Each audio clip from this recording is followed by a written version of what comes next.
Hi everyone, welcome back to another behind the scenes video, Fast&Formers. If you haven't seen the video, watch it right now. If you are just curious about how the video was shot, I think this video is going to be very helpful for you.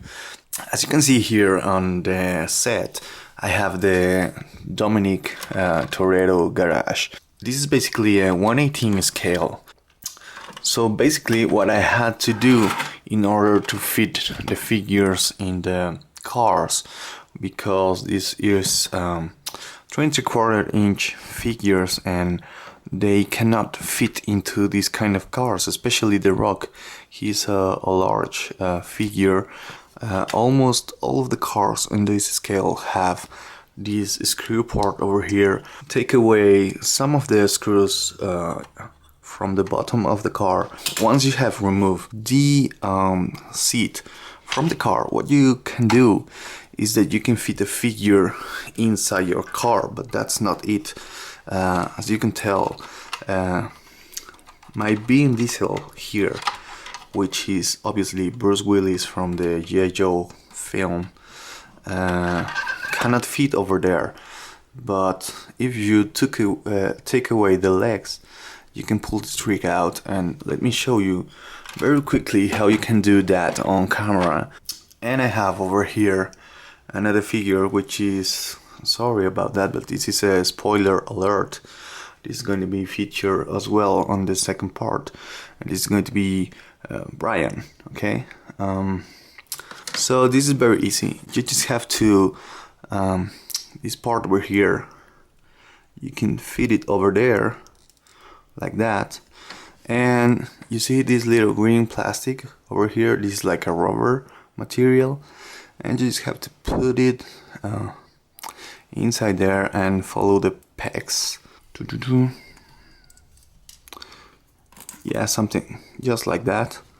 And you take the screw over there, place it on the position, and you just have to screw it or unscrew it as you wish, and there you go. You can fit your G.I. Joes into the 1/18 scale cars, which is awesome, and these cars just work perfect for my video. But what I had to do over here is basically just switching from the different scales of the video, and let me show you a little bit more about that. As most of you will know, the Transformers figure are not 1/18 cars. So I have a bunch of cars on this scale, and this is a Jada toy. This is not a Transformer, but it looks way better than Bumblebee in vehicle mold. And what I did is I used this car for most of the chase, and then I used obviously the Transformers Bumblebee for when he's in robot mode. And I think these guys work perfect for these scales, and probably I'm going to use them as well in the next video. Here's a funny thing.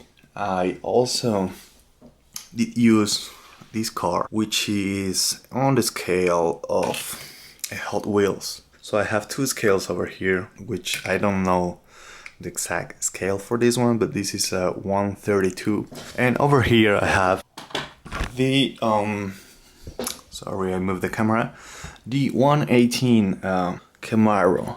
Inside this car I can fit my figure, right, which is Shia LaBeouf from the Indiana Jones movie.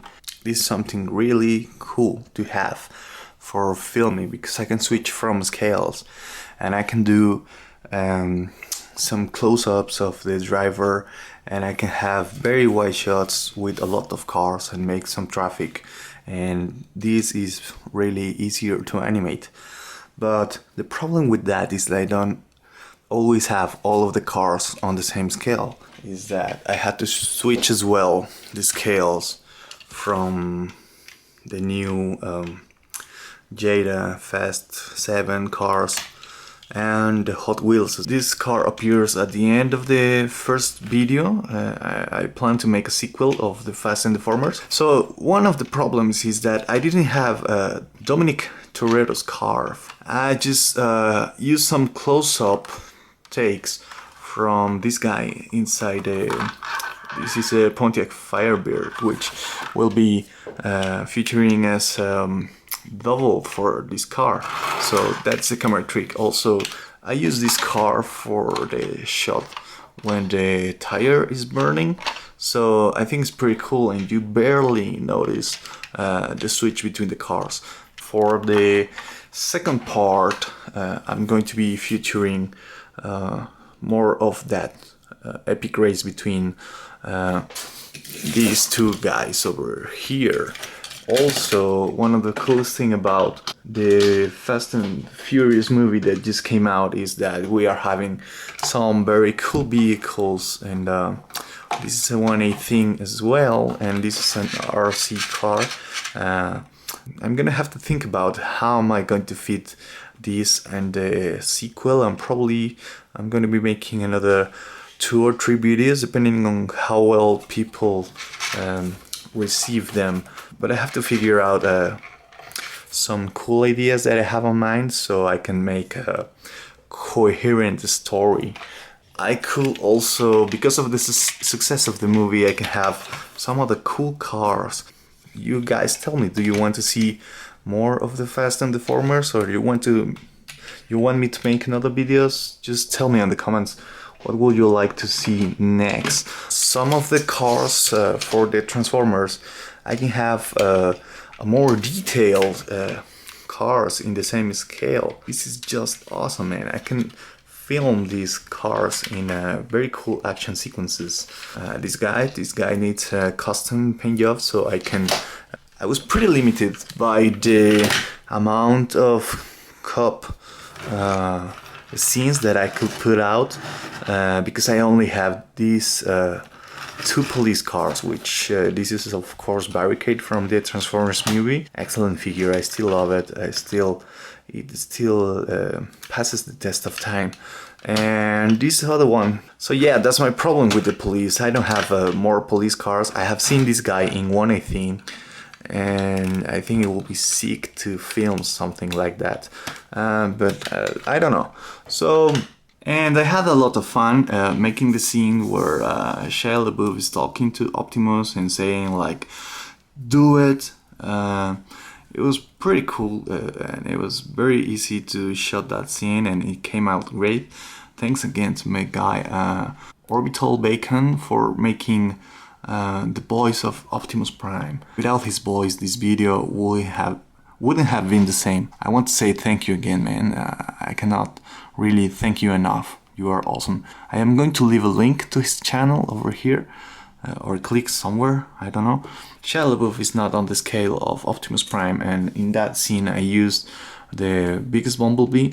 So if you will have to compare the size of Optimus Prime with a human, probably a human will be this large. And of course you can expect a lot of more action from this guy. I'm going to have some custom paint job on this guy. And for the most dynamic pose, I think this is a great figure to have. And so remember to subscribe if you want to see my next video, which is going to be Raphael versus Casey Jones. I still haven't quite decided which figure I'm going to use. I paid quite a lot of money for this guy, and I think this guy is awesome. But I think my preference is going to be this guy, because it fits a little bit more into scale. This guy's a little bit more shorter. Because this is a classic Casey Jones, I think I'm going to go with this Ralph. Let me know what you guys think on the comment sections below. And last but not least, remember about the contest of the Spider-Man collaboration video. You still have time to get me your entries. You still have time to start filming something if you haven't. And remember, you just need one figure from Spider-Man, and the scene, it needs to be a clear scene. Then Spider-Man has to enter the scene, do some action, and then leave the scene from left to right. Okay, so if you like this video, don't forget to subscribe, comments on the section below, follow me on Facebook, and keep tuned guys. Thank you for watching.